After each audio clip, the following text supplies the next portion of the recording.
ইসলাম ব্যবসাকে অত্যাধিক গুরুত্ব দিয়েছে। তবে ইসলাম যেই ব্যবসাকে গুরুত্ব দিয়েছে সেই ব্যবসা হলো সততাপূর্ণ, আমানতদারিপূর্ণ ব্যবসা।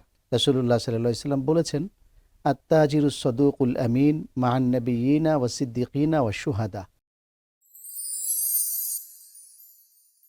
আসসালামু আলাইকুম ওয়া রাহমাতুল্লাহি ওয়া বারাকাতুহু। প্রিয় দর্শক, আমন্ত্রণ সবাইকে এশিয়ান ডুপ্লেক্স টাউন লিমিটেড নিবেদিত ইসলামে ব্যবসা বাণিজ্য পাওয়ার্ড বাই মডার্ন বোর্ড। আমরা আজকের অনুষ্ঠানে একজন অতিথিকে আমন্ত্রণ জানিয়েছি। আসুন তার সাথে কথা বলি। আমাদের সাথে আজকে অনুষ্ঠানে উপস্থিত হয়েছেন তরুণ ইসলামী চিন্তাবিদ, ঢাকার ঐতিহ্যবাহী জামিয়া রাহমানে আরাবিয়া মাদ্রাসার সম্মানিত শিক্ষক মাওলানা মুফতি আতাউর রহমান। আসসালামু আলাইকুম ওয়া রাহমাতুল্লাহ। ওয়ালাইকুম আসসালাম। মোহতারাম, কেমন আছেন? আলহামদুলিল্লাহ, আল্লাহ পাক ভালো রেখেছেন। আপনারা ভালো আছেন? আলহামদুলিল্লাহ। প্রিয় দর্শক, ইসলামে ব্যবসা বাণিজ্য, রামাদানুল করিমে এই টপিকটি নিয়ে আমরা প্রতিদিন কথা বলবো। আজকে আমরা জানতে চাই অথবা আপনাদেরকে জানাতে চাই ইসলামে ব্যবসা বাণিজ্যে সততা আর গুরুত্ব। মুফতি আতাউর রহমান, সততা সমাজ থেকে হারিয়ে যাওয়া এক গুণ। জি। বিশেষ করে ব্যবসা বাণিজ্যের ক্ষেত্রে সততা হলো ইসলামের নির্দেশিত অকাট্য এক বিধান। জি। ইসলামে কেন সততাকে ব্যবসা বাণিজ্যের অকাট্য বিধান রূপে ঘোষণা করেছে, এটি নিয়ে আপনি একটু বলবেন। নাহমাদুহু ওয়া নুসাল্লি আলা রাসূলিহিল কারীম, আম্মা বাদ। আলহামদুলিল্লাহ, অত্যন্ত গুরুত্বপূর্ণ একটি বিষয় যে ব্যবসায় সততা। ইসলাম সর্বক্ষেত্রেই সততাকে খুবই গুরুত্ব দিয়ে থাকে, কারণ সততা পৃথিবীর সুশৃঙ্খল পরিচালনার জন্য অত্যন্ত গুরুত্বপূর্ণ একটি জিনিস। সব মানুষ যখন সৎ হবে, কেউ কাউকে ঠকাবে না, পৃথিবীটা অত্যন্ত সুন্দর হবে। ঠিক ব্যবসা একটি গুরুত্বপূর্ণ অনুষঙ্গ মানব জীবনের। ইসলাম ব্যবসাকে অত্যাধিক গুরুত্ব দিয়েছে। তবে ইসলাম যেই ব্যবসাকে গুরুত্ব দিয়েছে সেই ব্যবসা হলো সততাপূর্ণ, আমানতদারিপূর্ণ ব্যবসা। আমরা খুবই স্পষ্টভাবে রাসূলুল্লাহ সাল্লাল্লাহু আলাইহি সাল্লামের হাদিসে শুনতে পাই, রাসূলুল্লাহ সাল্লাল্লাহু আলাইহি সাল্লাম বলেছেন, আত-তাজিরুস সাদুকুল আমিন মা'আন নাবিয়্যিনা ওয়াস সিদ্দিকিনা ওয়াশ শুহাদা। এই হাদিসে রাসূল সাল্লাল্লাহু আলাইহি সাল্লাম বলছেন যে আত-তাজিরুস সাদুকুল আমিন, সত্যবাদী এবং আমানতদার সৎ ব্যবসায়ী, তাদের পরকালীন জীবনটা কাটবে মা'আন নাবিয়্যিন, নবীগণের সাহচর্যে, তারা নবীদের সাথে থাকবে, এবং তারা সিদ্দিক, সত্যবাদীদের সাথে থাকবে, ওয়া শুহাদা, এবং যারা ধর্মের জন্য যুদ্ধ করে জীবন বিসর্জন দিয়ে শহীদ হয়েছেন তাদের সাথে তাদের পরকাল হবে। অত্যন্ত গুরুত্বপূর্ণ ফজিলত। রাসূল সাল্লাল্লাহু আলাইহি সাল্লাম সৎ ব্যবসায়ীদেরকে নবী, শহীদ এবং সত্যবাদীদের সঙ্গী হিসেবে উল্লেখ করেছেন। কেননা সৎ ব্যবসা একটি দেশের অর্থনৈতিক কাঠামোকে অনেক সচল করে, এবং যখন কোনো মুসলিম দেশে, কোনো ভালো দেশে সৎ ব্যবসা হবে, সেই দেশ তারা ধীরে ধীরে এগিয়ে যাবে এবং তাদের অর্থনৈতিক কাঠামো অত্যন্ত মজবুত এবং দৃঢ় হবে। পাশাপাশি ব্যবসায় যখন অসততা বিবর্জিত ব্যবসা হবে, তখন ওই দেশের মানুষের জন্যে পণ্যমূল্য এবং নিত্যদিনের যে তার প্রয়োজনীয় উপকরণগুলো, সে সহনীয় মূল্যে সেটা সে লাভ করবে। কারণ এই মূল্যস্ফীতি অথবা এই মূল্যের যে কোনো পণ্যের যে খুব বেশি দাম বেড়ে যায়, এটা মূলত ব্যবসায় অসততা এখানে অনেক বড় ভূমিকা রাখে। দেখা যায় অনেকেই মাল গুদামজাত করে রেখে দেয়, মানুষের চাহিদা থাকা সত্ত্বেও তারা অসততা করে গুদামজাত করে রেখে দেয়, অথবা পণ্যে অসততা করে ভেজাল মিশিয়ে দেয়। তো সঠিক পণ্যটা তখন বাজারে আর পাওয়া যায় না, মানুষ ক্ষতিগ্রস্ত হয়। অথবা গুদামজাত করে পণ্য আটকে দেওয়ার কারণে সেটার মূল্য অনেক গুণ বেড়ে যায়।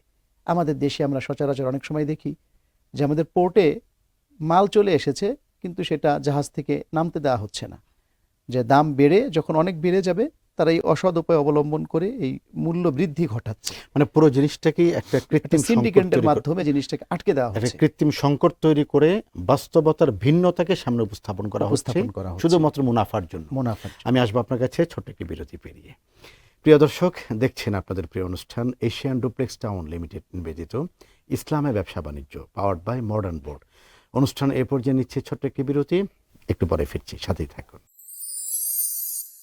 সর্বাধুনিক প্রযুক্তিতে তৈরি এবি পলি পাইপ, আধুনিক যুগের পাইপ। এবি পলির মানে বুদ্ধিমানরাই জানে। AB Poly UPVC pipes and fittings, টিকবে যুগের পর যুগ। মডার্ন বোর্ড মানে আধুনিক কিচেন, লাক্সারিয়াস অফিস আর নান্দনিক ইন্টেরিয়ার। দৃষ্টিনন্দন পরিপাটি স্থাপনায় আভিজাত্য মানে মডার্ন বোর্ড, আভিজাত্যে নতুন। দর্শক, বিরতি পেরে আমন্ত্রণ আবারও এশিয়ান ডুপ্লেক্স টাউন লিমিটেড নিবেদিত ইসলামে ব্যবসা বাণিজ্য পাওয়ার্ড বাই মডার্ন বোর্ড। কথা বলছি মুফতি আতাউর রহমানের সাথে। মুফতি আতাউর রহমান, আপনি বলছিলেন যে স্বচ্ছতাটা এবং সততা, জি এই দুটি গুণ ব্যবসার ক্ষেত্রে আবশ্যকীয়। একটু আপনি বিস্তারিত বলবেন। জি রাসূলুল্লাহ সাল্লাল্লাহু আলাইহি সাল্লাম যে আমাদেরকে ব্যবসার ক্ষেত্রে পথ নির্দেশনা দিয়েছেন যে আত-তাজিরুস সাদুকুল আমিন, সত্যবাদী এবং আমানতদার ব্যবসায়ী। তো এই বিষয়টা খুবই গুরুত্বপূর্ণ। একদম শুরু থেকে শেষ পর্যন্ত পুরো ব্যবসায়িক চেনটা যদি আমানতদার এবং সততার দ্বারা গুণান্বিত হয়, তাহলে দেখা যাবে দেশে পণ্য মূল্যের মূল্য নিয়ন্ত্রিত থাকবে, মানুষ ন্যায্য মূল্যে পণ্য পাবে। আর এছাড়া এর যে মুনাফা, সে ব্যবসায়ী একটা অংশ এটা কিন্তু দরিদ্রদেরকেও সে দিবে। ইসলামের বিধান, জাকাতের বিধান আছে, এরপরে রাষ্ট্রীয় আইনও আছে। তো এজন্য সৎ ব্যবসায়ী দেশের অর্থনৈতিক ক্ষেত্রে অত্যন্ত গুরুত্বপূর্ণ ভূমিকা পালন করে থাকেন। রাসূলুল্লাহ সাল্লাল্লাহু আলাইহি সাল্লাম এজন্য সৎ ব্যবসায়ীর জন্য অনেক বড় সুসংবাদ দিয়েছেন। নবীগণের সাথে জান্নাতে থাকা খুব সহজ কথা নয়, অনেক বড় উচ্চ মর্যাদার বিষয়। পাশাপাশি জীবন বিসর্জনকারী শহীদদের সাথে জান্নাতে থাকা, সেটাও অনেক বড় গুরুত্বপূর্ণ বিষয়। তো একজন ব্যবসায়ী যেহেতু তার অবৈধ মুনাফা থেকে সে নিজেকে যখন নিয়ন্ত্রণ করে, সে নিজেকে অনেক বড় কোরবানি দেয়। কারণ একজন অসৎ ব্যবসায়ী সে অসৎ পথে প্রচুর পয়সা ইনকাম করে, কিন্তু একজন সৎ ব্যবসায়ী সে কিছুটা মুনাফা কম করে নিজের অন্তঃকরণকে সে আত্মত্যাগের জন্য প্রস্তুত করে। এজন্য আল্লাহ রাব্বুল আলামিন এই কুরবানির বদৌলতে দিনের সর্বোচ্চ কুরবানিদাতা যারা, তাদের পাশে তাকে রাখার প্রতিশ্রুতি দিয়েছেন। এজন্য আমরা এই ইসলামের এই যে সৎ ব্যবসা, এটা একটা ইবাদত। আমরা অনেক সময় মনে করি হয়তো নামাজ রোজা এগুলি ইবাদত, কিন্তু ব্যবসা এটাকে ইবাদত মনে করি না। অথচ ইসলাম হলো একটি পূর্ণাঙ্গ জীবন ব্যবস্থা। রাসূলুল্লাহ সাল্লাল্লাহু আলাইহি ওয়াসাল্লাম নিজে ব্যবসা করেছেন, সৎভাবে ব্যবসা প্র্যাকটিক্যালি করে তিনি দেখিয়েছেন। রাসূলুল্লাহ সাল্লাল্লাহু আলাইহি ওয়াসাল্লাম ইম্পোর্ট এক্সপোর্টের ব্যবসা করেছেন, সিরিয়াতে ব্যবসায়িক পণ্য নিয়ে গিয়েছেন, এবং অনেক সাহাবা ইকরাম ব্যবসা করতেন। সেই ব্যবসালব্ধ ব্যবসা উপার্জিত টাকা পয়সা দিয়ে তারা ইসলামী যে রাষ্ট্র ব্যবস্থা, সেটাকে তারা অনেক সহযোগিতা করতেন। এজন্য ব্যবসা ইসলামের দৃষ্টিতে অনেক বড় একটি ইবাদত। তবে সেই ব্যবসা সৎ, ন্যায় এবং ইনসাফের ভিত্তিতে হবে। পাশাপাশি আরেকটা জিনিস এখানে আসে, সেটা হলো পণ্যে ভেজাল না করা। আল্লাহ রাব্বুল আলামিন বিভিন্ন জায়গায় যে কোরআনুল ওয়াজিনু বিল কিসতাসিল মুস্তাকিম, যে তোমরা সঠিক মানদণ্ডে পরিমাপ করো। আল্লাহ রাব্বুল আলামিন মাপে কম দিতে নিষেধ করেছেন। ওয়াইলুল লিল মুতাফফিফিন, যারা মাপে কম দেয়, ন্যায় বেশি কিন্তু দেয় কম, তাদের জন্য আল্লাহ পাক ওয়াইল নামক জাহান্নামের ধমকি দিয়েছেন। এজন্য ব্যবসায়ের সততার একটা গুরুত্বপূর্ণ দিক হলো পণ্যটা যেন কোনো ধরনের ভেজাল মিশ্রিত না হয় ইচ্ছাকৃতভাবে। আর দ্বিতীয় হলো তার ওজনে যেন কম না হয়। এখন আমরা দেখি বাজারে অনেক সময় চিংড়ি মাছের মধ্যে যে এরকম বিভিন্ন জেলি দিয়ে ওজন বাড়ানো হয়, চাউলের ভিতরে নুড়ি ছোট ছোট পাথর দিয়ে ওজন বাড়ানো হয়, তারপর হলুদের গুঁড়ার মধ্যে অন্য কিছু মিক্স করে পণ্যটাকে ভেজাল করা হয়। এগুলি ইসলামের দৃষ্টিতে বৈধ নয়। এজন্য রাসূল সাল্লাল্লাহু আলাইহি সাল্লাম মানব স্বাস্থ্য এবং মানুষের অর্থনৈতিক মুক্তির জন্য ব্যবসার ক্ষেত্রে সততা এবং ন্যায়নিষ্ঠার প্রতি লক্ষ্য রাখার জন্য নির্দেশ দিয়েছেন।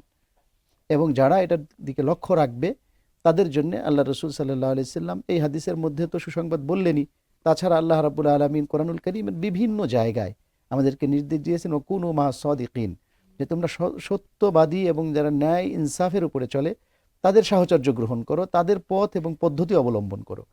এজন্য ব্যবসা করতে গেলে আমাদের ন্যায় ইনসাফের পথে চললে ওই ব্যবসাটাই আমি মসজিদে বসে নফল নামাজ পড়লে যেমন সওয়াব হবে, ওই রকম সওয়াব আল্লাহ রাব্বুল আলামিন এই ব্যবসার মধ্যে আমাদেরকে দান করবেন। আল্লাহুম্মা আমিন। আপনি অত্যন্ত চমৎকার করে আজকে আলোচনা করেছেন, আপনাকে ধন্যবাদ জানাচ্ছি। জি, আপনাকেও ধন্যবাদ। প্রিয় দর্শক, এশিয়ান ডুপ্লেক্স টাউন লিমিটেড নিবেদিত ইসলামে ব্যবসা বাণিজ্য পাওয়ার্ড বাই মডার্ন বোর্ড অনুষ্ঠানের একেবারে শেষ প্রান্তে আমরা চলে এসেছি। আল্লাহর কাছে প্রত্যাশা করি, কামনা বাক্যে যাচনা করি রব্বুল আলামিন আমাদের প্রত্যেককে, যারা ব্যবসায়ী তাদেরকে সত্যবাদী ব্যবসায়ী হওয়ার তৌফিক দান করুন। ইনশাআল্লাহ আগামীকাল আবার দেখা হবে। আল্লাহ হাফেজ। আসসালামু আলাইকুম ওয়া রাহমাতুল্লাহি ওয়া বারাকাতুহু।